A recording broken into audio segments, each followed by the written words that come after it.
This is Ruby Merlot again, bringing you bathroom ring pour number 1. Oh dear, well, it's a working title. I am Mrs. Ruby Merlot. As a cultural, colorful pouring icon, I dress for every pour as one would naturally dress for dinner. I channel my muse with a quick vocal exercise, then ask my canvas what it wants to be. And now that you know my story, shall we pour?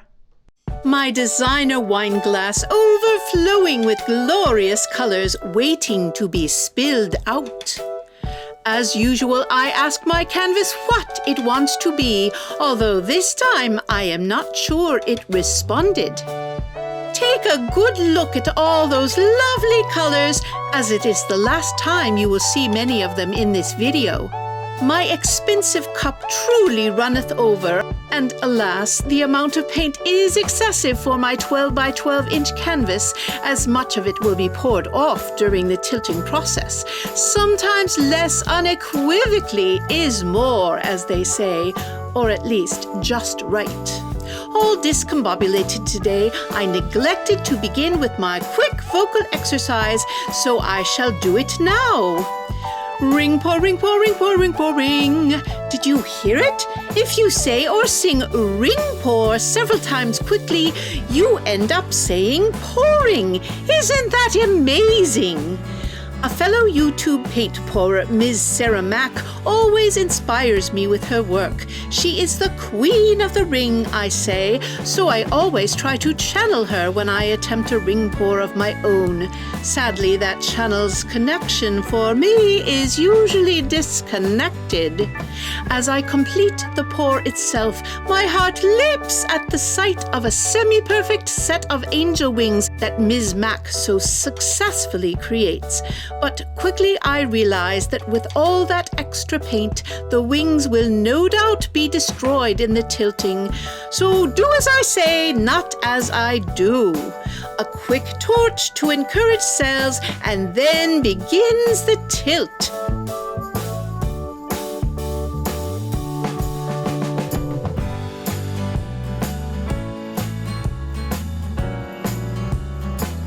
Oh, pshaw! So quickly the wings are distorted as the paint spills onto the table. I know already I will not be able to keep the initial shape, but remain hopeful for something good from all this kerfuffle.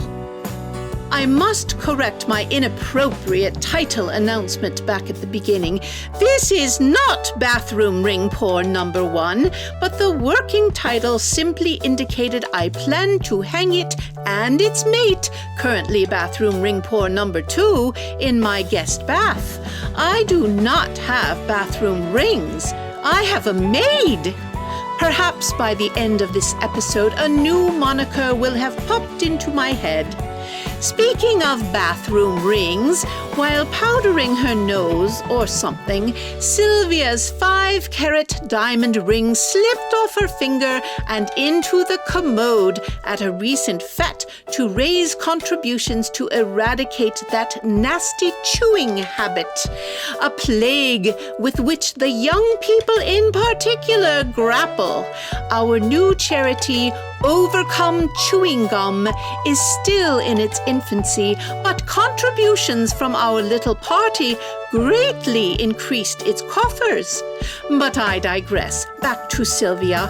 When she reached in to retrieve her bauble, her hand became stuck in the, well, you know where, and it took more than an hour before a maid heard her screams and ran to her rescue, the rest of us in close pursuit.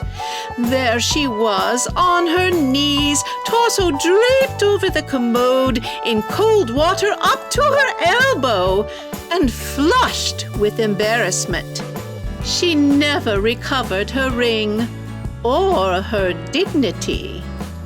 I do digress. As you can see, the painting has taken on new life. Cells, swirls, muted ocean shades, a wave-like motion.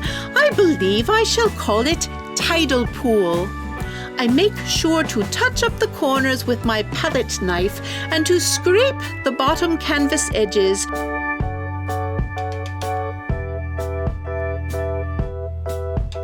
one last torching before I call it done.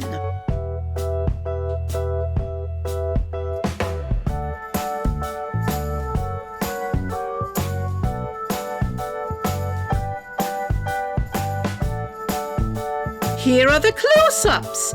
No grey was used, but the black blended beautifully with the white and darker blues to create not 50 shades of grey, but many gradients of that colour, which complement the seafoam green so well, wouldn't you agree?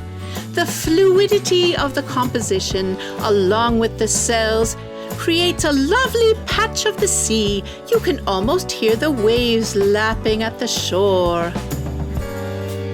And here it is with my fine Bellique shell teacup and some of my prized seashells. Here displayed with my bathroom ring number 2. The same colors were used, but note how the gold shines through in number 2. I thank you for watching. Please subscribe to my channel, and I'm confident Sylvia would be pleased if my babble about her bauble debacle burst the bubble of many a chewing gum bum.